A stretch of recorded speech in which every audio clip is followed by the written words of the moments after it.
Usually I do the collars 1/3 up. The client wants the extra height here, so instead of getting flitch beams to go across and having steels and double ridges all the way through into the existing barn, where there dare say there'll be no pickup points, they've allowed us, the engineers and the architects have allowed us to come up with a design, keep it simple without going overboard. We've got 4 bolts in. We made a little pattern there, so out of a little piece of ply, so we can get the bolts in there. 4 bolts evenly spaced between 6x2 collars and the 8x2 rafters, and then we're going to put anchor fixings at the top of the rafters just to tie it all in.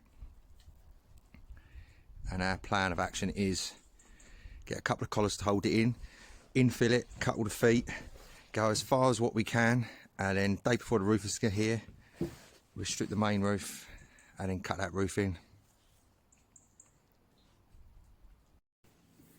Got 2 pairs of rafters up. First thing I do is, once we've got the first pair up, I just put a piece of timber between 2 rafters, right down where a temporary collar goes. Do the same the other end, that way I can slip the ridge in. It's all marked out. Level the first pair, and then when I put an upright underneath, we just put the upright with a piece of timber behind it with a wedge. That way we can check to see if it's level, the ridge is level. We can tap it up to suit. But another thing to take into consideration is the weight and the walls. Double check the walls are still level in case the weight's pushed them out. Now we put a couple of collars in, bolt them up, and then we infill them. We've got open eaves, so what I do is I put the noggins between the rafters to hold them all square.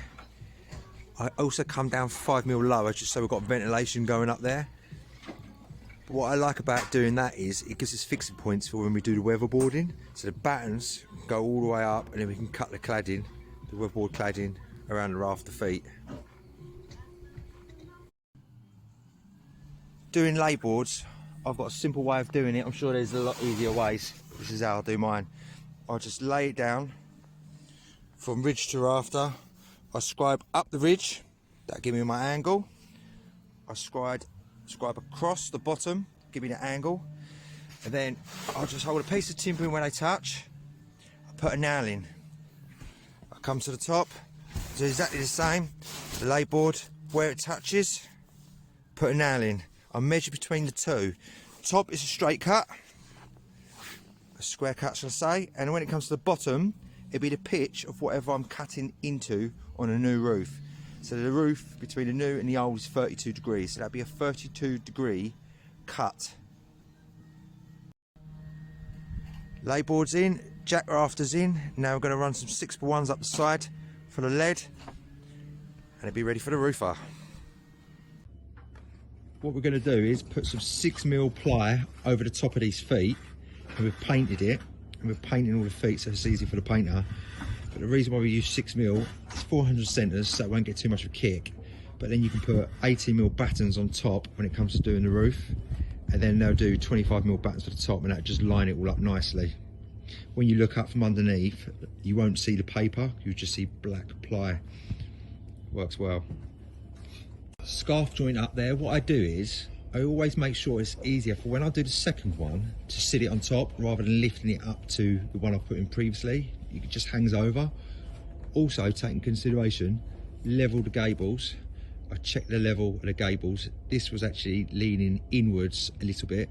So what we did is, when we put our ridge lines through with a line for a centre and a height, we just cut it slightly long, tapped it down, and that way it forced the gable back into position. It was only tiny, it was only a few mil, but just these little things make a big difference.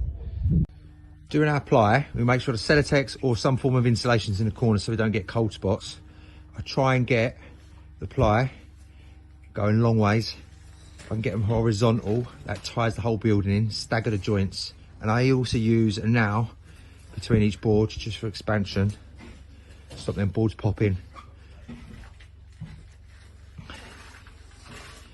Also, if I match up my upright studs to the top of my rafters at the top, I know where to put my level and get my level marks all the way down. It just makes it easier for nailing it, and it makes it easier for when I put the battens on, so the battens go into the studs so we get a nice strong fixing.